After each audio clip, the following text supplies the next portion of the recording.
अस्सलामुअलैकुम दोस्तों, उम्मीद है कि आप सब खैरियत से होंगे।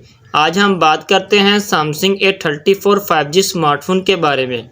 सैमसंग ने A34 5G स्मार्टफोन पर एंड्रॉयड 14 One UI 6.1 अपडेट कब तक रिलीज़ करने वाला है, बात करते हैं इस वीडियो में। अगर आपको वीडियो अच्छी लगे, वीडियो को लाइक करना। अगर चैनल पर पहली बार विजिट कर रहे हैं, चैनल को सब्सक्राइब करना। चलो वीडियो को स्टार्ट करते हैं।